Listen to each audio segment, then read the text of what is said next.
I got the book out and I started reading it, and Gorky was absolutely one of my favorite artists, and I lived among the expressionists, the abstract expressionists in New York for 4 years before coming to Mexico.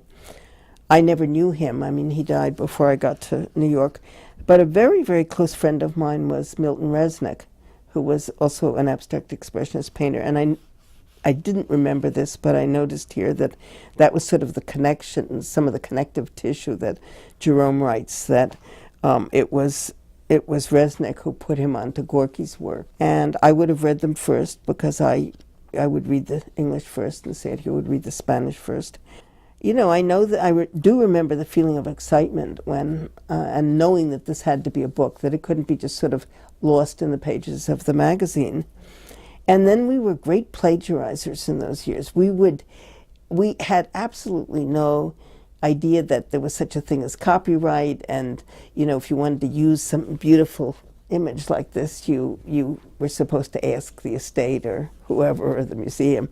We just used anything we felt like, and I guess we were lucky that nobody ever sued us. But I loved reading in these acknowledgments that Milton was connected with us somehow, and Gorky, and then Jerome, and then us, and because it revives for me that sense of incredible creative power that we all felt back then. You know, we thought we were changing the world with poetry, and we would bring peace and we would bring harmony, and we were idiots, but, you know, we were delightful idiots. So, but I just love seeing those names and realizing that these poems, which are so powerful in and of themselves, also sort of represented that coming together of artists and, you know, graphic artists, visual artists, and poets, and